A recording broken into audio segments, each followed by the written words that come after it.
All right, hello and welcome back, everybody, to week 5, or I'm sure which week we're up to now. I think this was the fifth set of exam questions that I've set for you guys. So this question here comes from the NHT 2024 exam. This is section B from that exam, from exam 2. So once again, this is a short answer style exam, and we're dealing with a calculator active assessment. So we are allowed to use our calculators. We are allowed to be using our notes here. So just keep that in the back of your mind, like what theory notes would assist you in answering this style of question as we go through it. So it says here we've got a guy, Timothy, has created a tiling pattern. So this is called a tessellation, using transformations of a particular cubic function, which has been given to us here. Right off the bat, whenever you get a question like this, we have a function. I think it's just always a good idea to immediately just go ahead and define that function. We can go ahead and say define the function f of x is equal to a times x minus b, and then we can go math 2 to get this button here, cubed plus c, and I'm going to just define the function like that, and we get this function. It's just always good to just immediately do that without really thinking. Just chuck in the rule for the function. Then it says, on the graph shown below, the function f is shown in bold. So that's this one here. The rest of the pattern is shown with dashed lines, and all of these are images of transformations of f. So we can see that, for example, this curved line that we have in bold versus, say, for example, this one here, those two are not quite so they're like reflections of one another, where the graph has been, I guess probably this one here is a better one to see. So we can see that the black line and the red line are reflections of one another in some respects. So I guess it looks like, yeah, the graph has been like reflected in the y-axis, and then it's been translated down. And you can see a lot of these other ones are just translations. So this one over here is just straight up a translation of that original graph, 8 units in the positive x direction, because we've got 4 to get here, and then another 4 to get here. So we can see they're all transformations of one another. Now it says the translation of f given by f2, where we get this function here, describes a different edge on one of the tiles, and it's our goal here just to work out which tile is that. So just to make sure that we understand the notation around transformations, but it's just asking that in a kind of unique way. So we can think that we have this original function, f of x, right? So y equals f of x, and we're going to transform that into this new function, which is y equals fx minus 4 minus 4, and that y is the transformed y, so I'm going to put a dash there. That's the transformed x, so I'm going to put an x dash there, right? So it's like we have replaced x, i.e., it's like we have replaced x with x dash minus 4, and it's like we have replaced y with y dash plus 4. That's because if I plus 4 to both sides of this equation, we can see that the new y is, y is equal to y dash plus 4 over here. So if we take those equations, we can see that x dash is equal to x plus 4. I'm just plussing 4 to both sides of this equation. And if I minus 4 from both sides of this equation, we find that y dash is equal to y minus 4. So in other words, what we have here is a translation of 4 units in the positive x direction and a translation of 4 units down in the negative y direction. So translate this graph here. Let's just choose a point. So maybe this point here, translate it 4 units across. All right, goes to here. So that's 4 across. Or I guess maybe I should say 4 right. And then it translates that same point 4 down. Okay, so this point here is the same as this point after those transformations, and now we can see quite clearly if we do it with another point, for example, this point will go 4 across and then 4 down. It's going to go over here. So quite clearly, this graph here, and I'll do it in green maybe, this curve here is that transformed function. So that's the answer to part A. All right, now it says, given that f has a stationary point of inflection at -2, 2 and an axial intercept at 0, 4, we need to find the values of a, b, and c. So that's now referring to that original question, which was up here. So we've got this function. The rule for the function, I should say, is a times x minus b cubed plus c. It is a cubic equation. So we've already defined that on the CAS calculator. Now, there are kind of two ways that you could do this. The first method is using the CAS calculator. So one thing that I mentioned in class was that the derivative occurs at the stationary point of inflection. So the derivative is equal to 0 at the stationary point of inflection. That's what I meant to say. So we can set this up as a system of simultaneous equations to solve. So our first piece of information is that, okay, f has a stationary point of inflection at -2, 2. So that means when x is equal to -2, y is equal to 2. That's our first piece of information. Now we've got 3 variables, so therefore we need 3 equations to solve this. Our second equation is going to be, okay, when x is equal to 0, y is equal to 4. Okay, so that's the information that we've been given about the axial intercept. And then the third piece of information that we can use here is the fact that the derivative at this point, d dx, is equal to 0. Now, it's important that you type this in correctly. If you say f with an input of -2 is equal to 2, it is going, and then try and solve for A, B, and C, it's going to have some issue. It's going to say there's no solution to this. Sorry, I should say it's equal to 0 at that point. So, okay, it gives us a weird answer. So I'm saying the derivative at this stationary point of inflection, which is this point right here, is equal to 0, because the derivative at a stationary point of inflection, that is one of these, the slope there, we can see is 0, or at a turning point is 0. So I'm saying the derivative at this point is 0. So we're solving for A, B, and C, D. It has an issue with that. So the way that you are going to need to write this instead is you need to say, first calculate the derivative. So I'm saying d dx of f of x is equal to 0. And then evaluate that derivative. So I'm going to put in a vertical line. Evaluate that derivative when x is equal to -2. And now it gives us the correct answer. But if you don't like that, and also we haven't really looked at derivatives in a while, I'll show you a slightly different way of doing it. So for example, we know that this stationary point of inflection occurs at this point here. So therefore, I'm going to go ahead and substitute in the values of B and C. Because if the stationary point of inflection is there, we know from what we've done in class that these values must be +2 and +2. So this is kind of very similar to turning point form with quadratics. The turning point occurs at the negative version of this letter B and letter C here. So we get this equation here. And then, so that is because there is a stationary point of inflection at -2, 2. That's where that information comes from.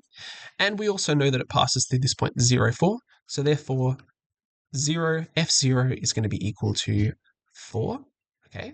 And if we want to do this on the CAS, we can use the solve function, or we can just set this up as an equation. So that means that 4 is equal to a times 0 plus 2 cubed plus 2. Okay, so I've just substituted in x equals 0 into this equation.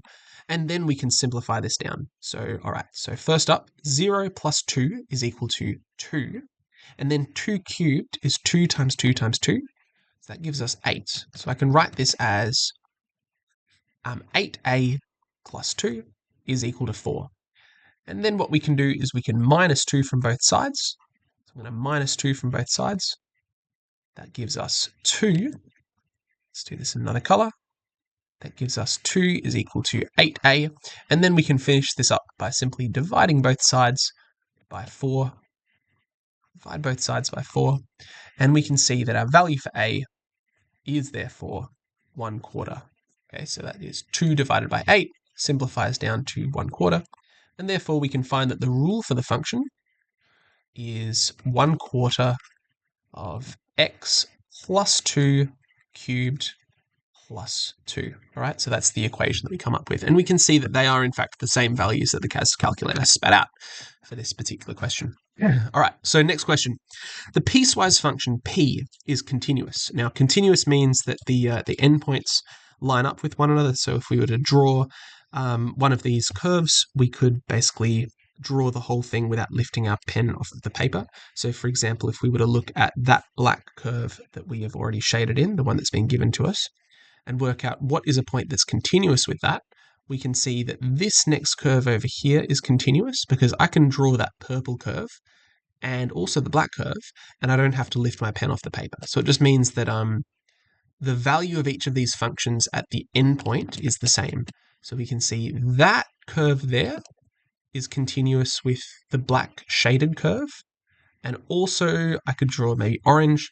This curve here is also continuous with that one there. So there are kind of two possible answers to this question. The question says the component of f is f, the other component is a translation of f, and both are edges in the tiling. So we want to come up with a possible rule and domain for the second piecewise function, and this is in terms of f of x. Okay, so again, there are two possible answers to this, and I'll show you both of them.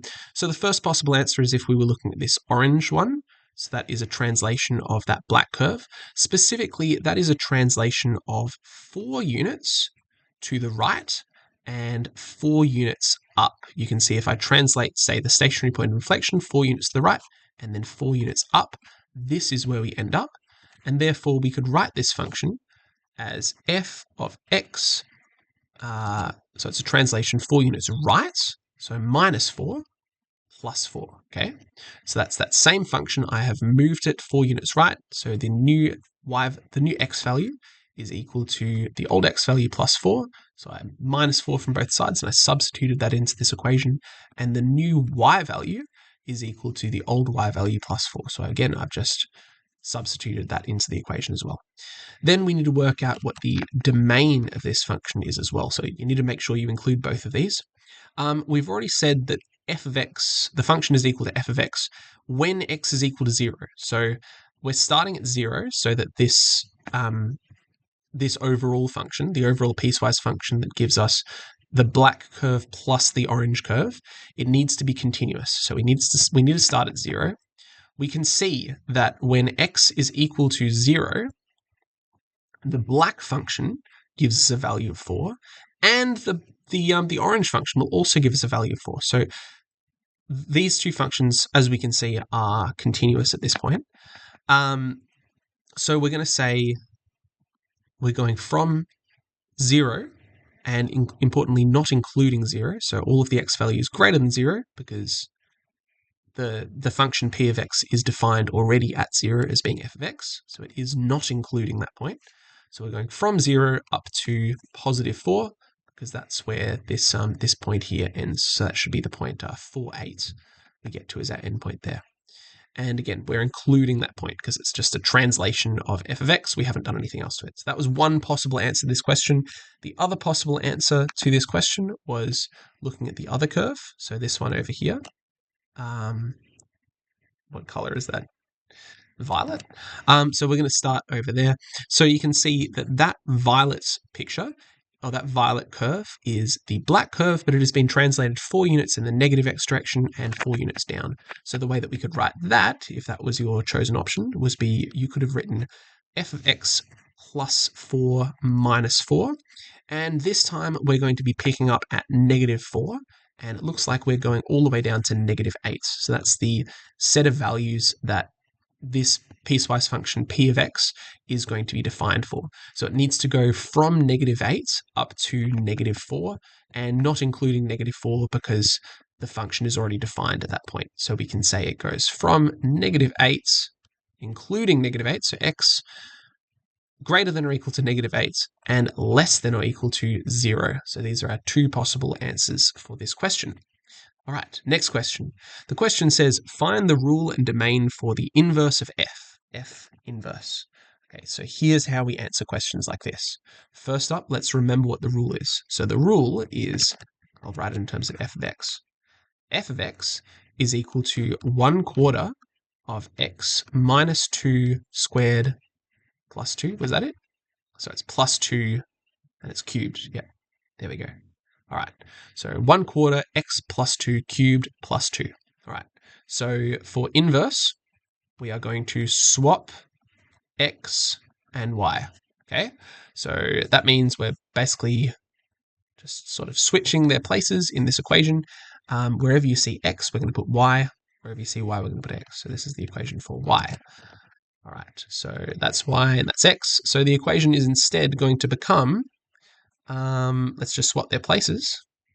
So instead of putting x there and y there, we're going to write x is equal to, let's use a different color. x is equal to 1/4 of y. Maybe we'll use green for y, I don't know. Y, this is painful, isn't it? I'm sorry, guys. There's black. Y plus 2 cubed plus 2. I won't mess with the colors, it takes too long. All right, so we're going to minus 2 from both sides. So that's going to be x minus 2. So we're minusing 2 from both sides. We're trying to rearrange this equation is equal to 1/4 of y plus 2 cubed. All right, and then we can times both sides by 4 to get rid of that quarter there. So I'm going to times both sides by 4. That gives us 4x minus 2 is equal to y plus 2 cubed. All right, and then lastly, we can cube root both sides. So we get the cube root of 4x minus 2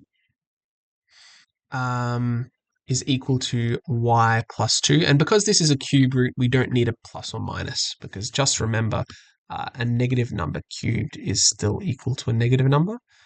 So we don't have a plus or minus root. Just keep that in mind here, just in case you're wondering about that. So therefore, we can find, if we minus 2 from both sides here, and then just sort of flip the equal sign a little bit, we get that the cube root of 4x minus 2 minus 2, that there is the rule for the inverse function f of x. Now, the question also asks for the domain of the inverse. So let's see if we can set this up in function notation. So the way that we write function notation is we first give the name of the function, then we state the domain of the function. Now, the domain of the inverse, I'll write this over here, notes, because it's important. The domain of f inverse is equal to, let's just say, is equal to the range of f. And likewise, the range of f inverse is equal to the domain of f. So let's go back to this picture up here and just have a look at it. Because we've already got kind of all the information in this graph. What's the range of that black function? Well, it goes from 0 to 4. So 0 to 4 is the domain of this particular, or the range of this particular function, and therefore it's the domain of the inverse of the function. In fact, we could even sketch the domain of the inverse. It's not even required for this question, but we could sketch it. It would basically be a reflection along this line y equals x. So we would take that point there, so -2, 2, and it would end up over here at 2, -2. Then we would take each of these other points and reflect them along this line. And what will end up will be something that looks like that. That's what the inverse of this function is. It's kind of like like that green line, but it's been reflected in the line y equals x. That's what the inverse function is. Okay, so that's the idea there. In fact, that's always the case. The inverse function is just a reflection in the line y equals x. All right, and we get a particular function that looks like this. So now we know that the domain of the function is from 0 to 4. And we can say f inverse with the domain of 0 to 4. So that goes to R. Remember, the way we write this is we have f dot dot, chuck the domain. Then we have this arrow saying the domain is going to spit out something that belongs to the codomain of R. Again, this is always R, so you don't need to worry about that. Just remember that second number after the arrow is always going to be R. And then we have comma, f inverse x is equal to this rule that we've just worked out. Right, and that's the answer to that last question. All right, so hopefully you guys went well with that one. If there was anything in this video that you didn't understand, just send me an email or you can leave a comment. Otherwise, just make sure you got the right answer, and I will check in with you guys next Tuesday. All right, have a good weekend. See ya.